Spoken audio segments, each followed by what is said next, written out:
NEET PG പരീക്ഷ August 3-ന് നടത്താൻ supreme കോടതി അനുമതി. നാഷണൽ ബോർഡ് ഓഫ് എക്സാമിനേഷൻസിന്റെ ആവശ്യം കോടതി അംഗീകരിച്ചു.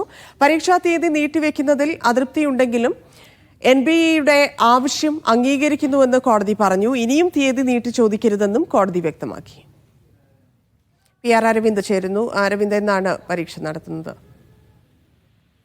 തന്നെ നീറ്റ് PG പരീക്ഷ ഓഗസ്റ്റ് 3-ന് നടത്തുവാനാണ് ഇപ്പോൾ സുപ്രീം കോടതി അനുമതി നൽകിയിരിക്കുന്നത്. നാഷണൽ ബോർഡ് ഓഫ് എക്സാമിനേഷന്റെ ആവശ്യം ഇപ്പോൾ കോടതി അംഗീകരിച്ചിരിക്കുന്നു. നേരത്തെ ജൂൺ 15-ന് പരീക്ഷ ഒറ്റ ഷിഫ്റ്റായി നടത്തണമെന്നായിരുന്നു സുപ്രീം കോടതി നിർദ്ദേശം നൽകിയത്. പക്ഷേ ഈ സമയപരിധിക്കുള്ളിൽ ഈ പരീക്ഷാ കേന്ദ്രങ്ങൾ അറേഞ്ച് ചെയ്യാനും അതുപോലെ തന്നെ മറ്റ് നടപടിക്രമങ്ങൾ പൂർത്തിയാക്കാൻ സാധിക്കില്ല എന്നതായിരുന്നു NBE ചൂണ്ടിക്കാണിച്ചത്. അതുകൊണ്ട് തന്നെ ഓഗസ്റ്റ് 3-ന് ഈ പരീക്ഷ നടത്താൻ, ഒറ്റ ഷിഫ്റ്റായി പരീക്ഷ നടത്താൻ അനുമതി നൽകണമെന്ന NBE കഴിഞ്ഞ ദിവസം അപേക്ഷ നൽകിയിരുന്നു. എന്തായാലും ഈ അപേക്ഷയിലാണ് ഇപ്പോൾ സുപ്രീം കോടതി തീരുമാനമുണ്ടായിരിക്കുന്നത്. ഓഗസ്റ്റ് 3-നായിരിക്കും നീറ്റ് PG പരീക്ഷ ഇനി നടക്കാൻ പോവുക. ഇനിയും സമയം കൂട്ടി ചോദിക്കരുതെന്നൊരു നിർദ്ദേശം കൂടി ഇപ്പോൾ നാഷണൽ ബോർഡ് ഓഫ് എക്സാമിനേഷൻസിന് സുപ്രീം കോടതി നൽകിയിരിക്കുന്നു. ഇപ്പോഴുള്ള തീരുമാനത്തിൽ അതൃപ്തിയുണ്ടെങ്കിലും ആവശ്യം അംഗീകരിച്ചുകൊണ്ട് മുന്നോട്ട് പോവുകയാണെന്ന് ഇപ്പോൾ സുപ്രീം കോടതി വ്യക്തമാക്കിയിരിക്കുകയാണ്. ധന്യ.